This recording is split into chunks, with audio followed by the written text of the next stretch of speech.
오늘도 주의를 거룩히 지키는 성도님들 환영하고 축복합니다. 오늘 아침에는 틈을 활용하는 사람들, 이런 제목으로 여러분과 은혜를 나누려고 합니다. 본문 사도행전 16장은 복음 선교의 역사적인 기점을 기록하고 있습니다. 바울은 아시아로 가서 복음을 전하려고 했지만은 성령님이 그의 길을 막고 유럽의 관문인 마게도냐로 인도합니다. 바울은 환상 가운데 마게도냐 사람이 나타나 여기로 와서 우리를 도우라 하는 음성을 듣고는 하나님의 뜻인 줄로 순종하여 마게도냐 지방의 첫 성인 빌립보에 이르게 됩니다. 여기서 바울의 후원자요 동역자인 자색 옷감 장사하는 루디아를 만나서 그녀의 강권으로 그녀의 집에 머물면서 복음 사역을 하게 되는 것을 보게 됩니다. 루디아를 만난 바울의 일행은 하나님의 인도하심에 감격하며 기뻐하고 감사했을 것입니다. 천막을 지으면서 자립하여 자기 생활을 해가며 복음을 전했던 바울에게 있어서 숙식이 한꺼번에 해결되고 복음 사역에만 힘쓰게 됐으니 얼마나 감사한 일이었겠습니까? 그런데 그 기쁨도 그 감격도 잠시였고 전혀 예상치 못한 고난이 바울의 일행에게 다가온 것을 오늘 본문이 우리에게 말해줍니다. 본문을 보면 귀신 들린 한 소녀의 귀신을 쫓아내주는 일로 인해서 옥에 갇히는 몸이 됐습니다. 귀신 들린 소녀의 주인은 이 소녀를 통해서 점을 쳐주고 돈을 벌었는데 바울이 소녀의 악령을 쫓아내어 금전상의 큰 손실을 입었기 때문입니다. 여러분, 세상은 한 생명의 영혼에 관해서는 관심이 없어요. 모든 것을 돈으로 생각합니다. 탐욕스러운 세상은 세월호의 어린 생명을 다 죽게 하였습니다. 이단인 구원파는 복음을 팔아서 자기의 탐욕을 채워왔습니다. 천하보다 귀한 한 영혼에 대한 관심이 없는 것이 이 세상이요, 바로 이단의 모습인 것을 우리가 알 수 있습니다. 독일의 우화에 이런 얘기가 있어요. 너무너무 가난한 부부가 살고 있었습니다. 어느 추운 겨울밤에 그 부부가 사는 집에 천사가 나타났어요. 내가 그대들의 소원 3가지를 들어주겠노라. 어서 말해보거라. 그러자 한참 춥고 배고팠던 참이라 그 부인이 불쑥 말했습니다. 아이고, 그저 뜨끈뜨끈하고 구수한 소세지 하나 먹었으면 좋겠네요. 말이 떨어지기가 무섭게 식탁 위에 그 부인의 마음에 그린 대로 그런 소세지가 탁 나타났습니다. 그걸 보고 있던 남편이 아이고, 이 미련둥이 마누라야, 소원 하나가 날아갔잖아. 이 마누라야, 너나 실컷 처먹어라. 그러자 그 소세지가 그 마누라 입에 콱 처박히는 거였습니다. 이 부인이 아이고, 사람 죽네, 숨 막혀 죽겠네 그랬어요. 아무리 소세지를 떼어내려고 해도 마누라 입에 달라붙어서 떨어지지 않는 거였습니다. 부부는 소원이 하나밖에 남지 않았다는 것을 알았지만 소세지를 입에 달고 살 수는 없는 법이었습니다. 할 수 없이 부부는 마지막 소원을 빌었어요. 뭐라고 빌었어요? 이것 좀 떼어주시오. 그 부부는 3가지 소원을 이룰 수 있는 기회를 얻었지만 이들 부부가 이룬 소원은 겨우 뭐 하나였습니까? 소세지 하나였다는 게, 그런 얘기입니다.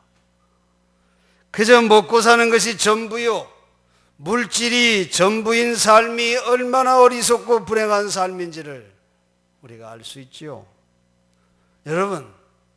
여러분에게 내 소원이 무엇이냐 이렇게 묻는 이가 찾아온다면 여러분은 뭐라고 말하겠습니까? 많은 사람이 소원이 있다고 말하지만은 막상 말하라고 하면 실제로는 하찮은 것이거나 황당한 것들을 말하는 것을 우리가 보게 됩니다. 여러분, 우리 그리스도인이라면 정말 소박하지만 내 욕심을 이루는 것이 아닌 다른 사람과 함께 나눌 수 있는 참된 소원 하나쯤은 있어야 하지 않겠습니까? 바울의 소원은 자나깨나 복음을 전하는 것이 그의 소원이었습니다.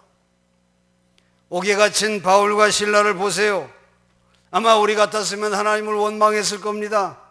악령에 사로잡힌 한 영혼을 구해주는 것이 하나님의 일이요, 예수님께서도 그렇게 하셨는데 아니 왜 우리에게 이런 고난을 주십니까? 이렇게 원망했을 겁니다. 그러나 바울과 실라는 옥중에서도 하나님을 찬양합니다. 심한 매질을 받고 깊은 옥에 갇혀서 쇠사슬에 매여 있는데도 말입니다. 참된 소원을 갖고 살아가는 사람은 장애물이 자기의 삶에 다가오면 장애물을 보며 절망하는 것이 아니라 그 틈을 보며 장애물을 극복해가는 사람인 것을 알 수 있습니다. 바울은 실로 틈의 재능을 타고난 하나님의 사람입니다. 그에게 다가온 역경은 오히려 하나님을 찬양하는, 하나님께 찬양드리는 좋은 기회가 되었던 것입니다. 고요한 밤에 정막을 깨고 들려오는 그들의 찬송에 귀를 기울이고 있는 감옥의 죄수들을 여러분 한번 상상해 보십시오. 바울과 실라는 감옥이라고 하는 엄청난 고난의 장애물 앞에서 찬양의 틈을 발견하고 그 틈을 멋지게 활용하고 있는 것입니다. 그때였습니다. 찬양 가운데 역사하시는 하나님의 활동이 시작됐습니다. 갑자기 지진이 몰아쳤습니다. 너무도 격렬해서 감옥을 기초부터 온통 뒤흔들어 놓는 대지진이 일어난 것입니다. 감옥의 문이 활짝 열리고 죄수들의 쇠사슬이 다 풀렸습니다. 여러분이 얼마나 놀라운 하나님의 응답입니까? 이제 하나님이 베푸신 은혜의 기회를 찬양하고 영광을 돌리면서 감옥에서 위대한 탈출을 할 수 있는 길이 그들에게 활짝 열린 것입니다. 그런데 여러분 보세요. 바울의 참으로 놀라운 모습은 그 가운데서도 탈출하지 않고 두 번째 틈을 보았다는 것입니다. 감옥을 지키는 간수는 바울과 실라의 찬양 속에서도 세상 모르고 잠에 취해 있다가 지진에 놀라 잠에서 깹니다. 그는 감옥의 문들이 다 열려 있는 것을 발견하고 두려움에 떨면서 로마 제국의 명예로운 간수가 할 수 있는 일을 행하려고 합니다. 그는 칼을 빼어 자살을 시도합니다. 바울과 실라는 감옥의 장애물이 사라진 후에도 결박하고 있던 것들이 풀려난 것에 찬미예수를 외치며 달려 도망가지 않았다는 것입니다. 그들은 감방에 그대로 머물러 있었습니다. 바울은 간수에게 다급한 목소리로 외치지요. 당신의 몸을 해치지 마시오. 우리가 다 여기에 있어. 그렇게 말하지요. 틈을 활용할 줄 아는 이들은 초감각적인 인신력 혹은 영적인 통찰력을 지닌 자들임을 알 수 있습니다. 지진이 난 틈을 이용해서 얼마든지 도망칠 수 있었지만은 바울과 실라는 그 틈을 달리 활용하고 있는 것입니다. 그들은 그 틈을 일반적으로 기대되는 것을 행할 기회가 아니라 오히려 전혀 예상 밖의 행동을 할 수 있는 기회로 삼고 있는 것입니다. 바울과 실라의 이런 비범한 선택은 성경에서 가장 위대한 구절들 중에 하나의 그런 딱 부러진 선언을 낳았을 뿐 아니라 간수와 그 집안의 온 식구들이 세례받고 구원을 얻는 하나님의 구원의 역사를 낳았다고 하는 것을 볼 수 있습니다. 주 예수를 믿으시오. 그러면 당신과 당신네 집안이 다 구원을 얻을 것입니다. 할렐루야. 사랑하는 성도 여러분, 오늘 바울과 실라의 모습을 보면서 우리들 가운데 틈을 활용하는 사람들은 누구일까요? 우리 은천 공동체와 교우들에게 있어서 장애물은 무엇이고 그 틈은 무엇입니까? 우리 자신들이 틈을 활용하는 창조적인 사람이 되려면 억제하고 있는 모든 것들을 이제 그만하고 두려움을 극복해야 할 줄로 믿습니다. 참된 창조성은 삶을 변화시킵니다. 이런 기존 질서를 위협하기도 할 겁니다. 그러나 그것은 우리로 하여금 주변 사물을 달리 보게 하며 변화를 낳게 되는 것입니다. 그런데 많은 사람들은 변화를 두려워해요. 인간은 많은 창조성을 갖고 태어났어요. 그런데 12살가량이 되면 그 창조성이 대부분 상실되고 만다는 것입니다. 왜 그렇습니까?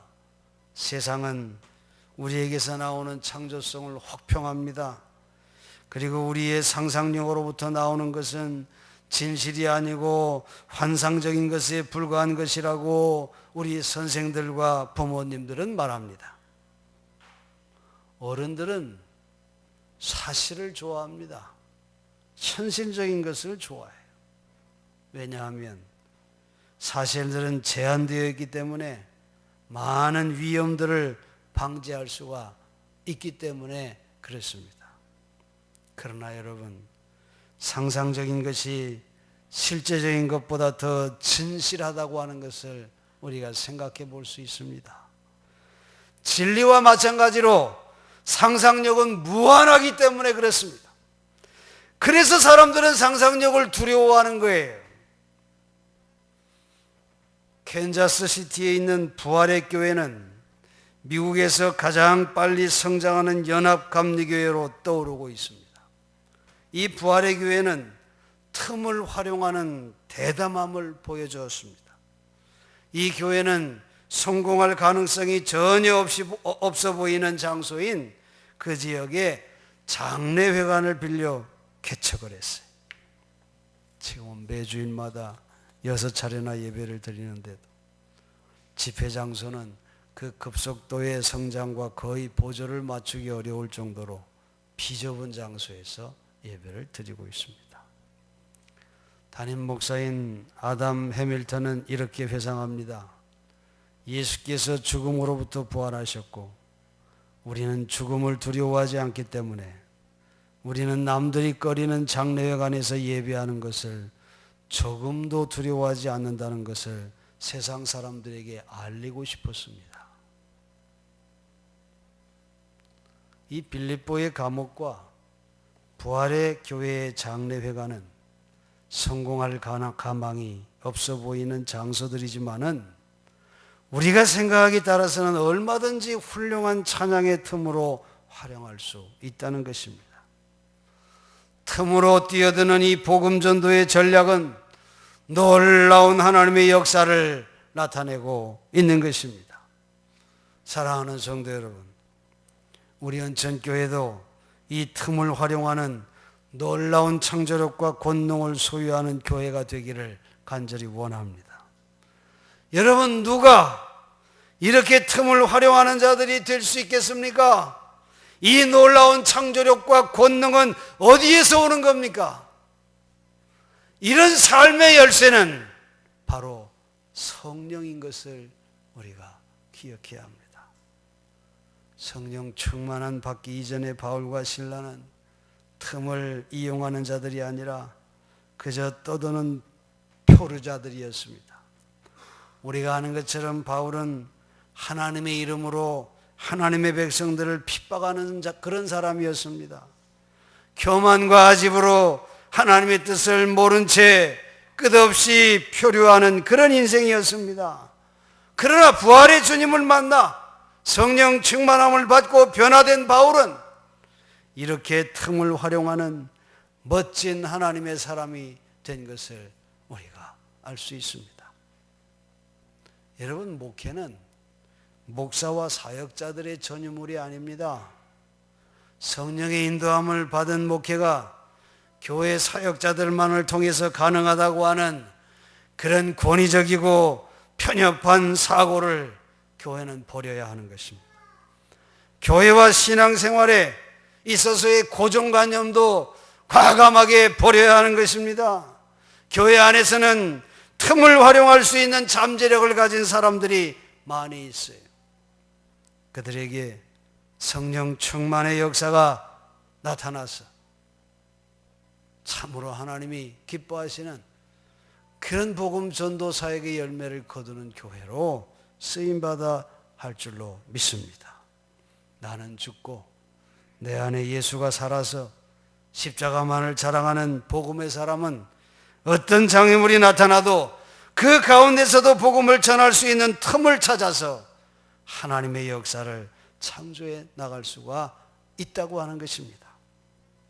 오늘 이 아침에 우리 연천의 모든 성도 여러분들, 오늘 예배를 참여한 여러분 모두에게 틈을 활용하여 하나님의 역사를 만들어가는 그런 멋진 성령의 사람들 되시기를 주의 이름으로 간절히 축원합니다.